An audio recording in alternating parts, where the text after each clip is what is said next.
لله رب العالمين والصلاة والسلام على سيد المرسلين وعلى آله وصحابه أجمعين. سبحانك لا علم لنا إلا ما علمتنا إنك أنت السميع العليم. وتب علينا يا مولانا إنك أنت التواب الرحيم. علمنا لا إلا ما علمتنا إنك أنت العليم الحكيم. سبحانك لا فهم لنا إلا ما فهمتنا إنك أنت الجواد الكريم. وقل رب زدني علما. أعوذ بالله من الشيطان الرجيم. ولا تطرد الذين يدعون ربهم بالغداة والعشي يريدون وجهه ما عليك من حسابهم من شيء وما من حسابك عليهم من شيء فتطردهم فتكون من الظالمين. وكذلك فتنا بعضهم ببعض ليقولوا أهؤلاء من الله عليهم من بيننا أليس الله بأعلم بالشاكرين. صدق الله مولانا العظيم. So here Allah subhanahu wa ta'ala, although there is an event that perhaps ushered in the revelation of this verse, these two verses, this is a general principle that Islam established, and it remains a dilemma in human society, and that is the question of classes, races, who's better, who's lesser, who's more noble, who's less noble. And so, as you know, that most of the people who followed the Prophet Muhammad sallallahu alaihi wasallam and all the prophets previously were the lowly in the eyes of the people, the slaves, the lower caste people, the misfits, the outcasts, and the nobles. They generally would hold back. Now, this is not.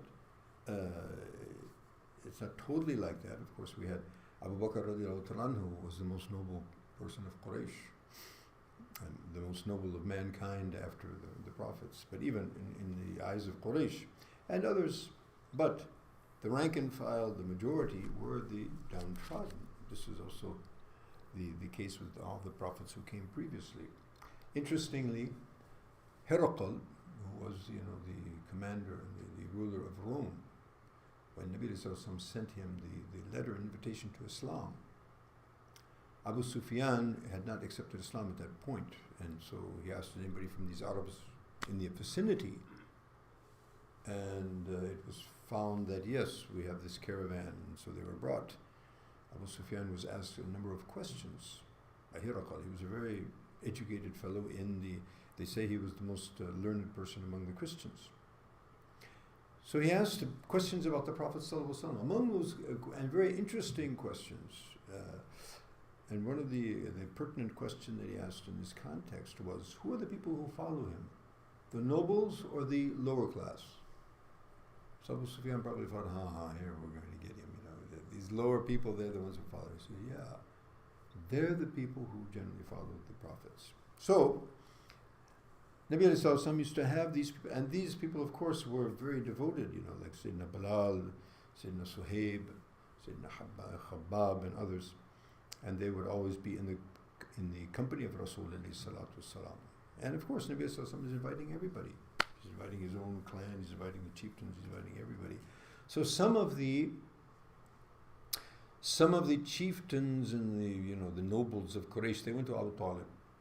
They said, yeah, Abu Talib, your nephew, okay, whatever he's inviting towards, but the problem is, he's got all these lowly people sitting around him, who are either our slaves or people who he emancipated, or other type of riffraff of society.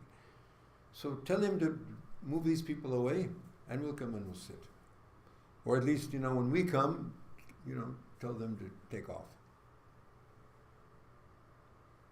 Now, Nabi ﷺ, of course, he wants guidance for everybody, whatever it takes within the bounds. And it's mentioned that even when this proposition was mentioned, and Umar radiallahu ta'ala who heard that, he said, what's the harm? I mean, at least let's give them a chance, and those people who are always with us, they'll understand it's not an issue.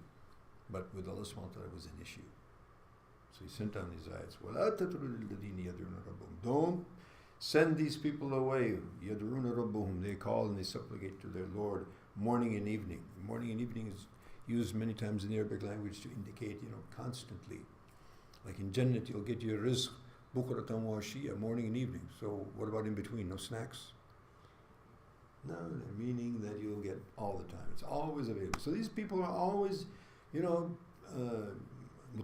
ilallah. These people are always, connected with Allah subhanahu wa ta'ala. These are the sincere people who are with you.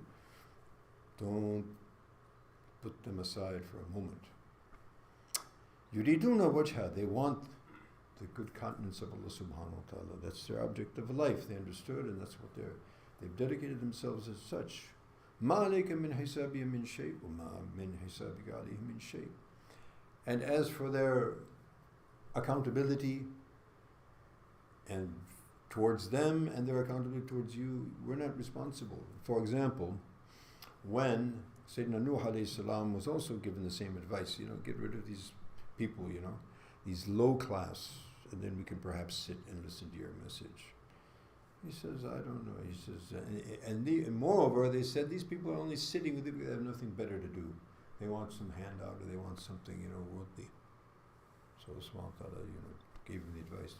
I don't know what's in their hearts. I don't know what's anybody's hearts. I don't know who's doing right, wrong, who's accepted, who's rejected. That's Allah subhanahu wa ta'ala's, He knows. Those who come to me, I'm supposed to give them my full attention.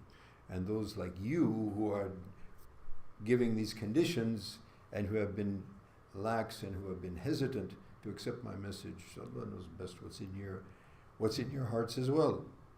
That's not my responsibility. My responsibility is to give the message. Who comes close, I should attend to them. Who doesn't, then that's between them and Allah subhanahu wa ta'ala. And so furthermore, Allah subhanahu wa ta'ala says, فَتَتْرُدَهُمْ فَتَكُونَ مِنَ الظَّالِمِينَ. So you are not accountable for their actions. They're not accountable for your actions. Everyone's accountable for their own actions, and Allah knows best what's in the hearts. And regarding these people, if you were actually to put them back, then you would be among the oppressors. You would be among the wrongdoers. Allahu Akbar. وَكَذَلِكَ فَتَنَّ بَعْضُهُمْ بِبَعْضٍ. And Allah subhanahu wa ta'ala explains this is part of the trials and tribulations of life. And like this, in such a way, we test some of them against others. لِيَقُولُ هَؤُلَاءِ مَنَّ اللَّهُ عَلَيْهِمْ مِنْ بَيْنِنَا. These nobility and the rich and the famous, when they look at these people, they said, did Allah subhanahu wa ta'ala choose them from amongst us? We're the people that should be chosen. That's also the problem they had with the choice of the Prophet sallallahu alaihi wasallam, even though they knew that he was the best and most virtuous among them. But he was an orphan, doesn't have money, doesn't have positioning, politically in the tribes. So Allah subhanahu wa ta'ala has, Allah subhanahu wa ta'ala doesn't look at any of those dimensions. He looks at what's in the heart, looks at the action. Right? So in this way, Allah subhanahu wa ta'ala tests, one group with another. And in that test, we have those who fail among the nobility who they have this. It's similar to the very original racism of Satan, as we've mentioned from time to time. I'm better than him. I'm created from fire. He's created from dirt. So that whole concept, I'm better than he. Who knows? Better has nothing to do with those external circumstances. It has everything to do with taqwa. Inna akramakum indallahi atqakum. The best among you are the people of piety, who are most pious, they're the best. So they say, Allah subhanahu wa ta'ala has favored these among us. Allah subhanahu wa ta'ala replies, Alisallahu bi alam shakirin. Is not Allah subhanahu wa ta'ala best of knowing who are the grateful? So who are the grateful? The grateful are who have recognized, that they've been created for what purpose, and they try to follow and enact that purpose. And generally those are the people who are not externally, externally with all of that, pomp and show and nobility and wealth, etc. These are generally the people who see themselves in need of Allah subhanahu wa ta'ala. And those with wherewithal generally think, I'm self-sufficient, and they lose out. So may Allah subhanahu wa ta'ala make us among the shakirin, the people who are grateful, whether we have nobility, whether we're of the lowest class or of the highest class, whether we have billions or we have nothing. We all see it as Allah subhanahu wa ta'ala's favor, inshallah. Subhanaka wa bihamdika. Ashhadu an la ilaha illa anta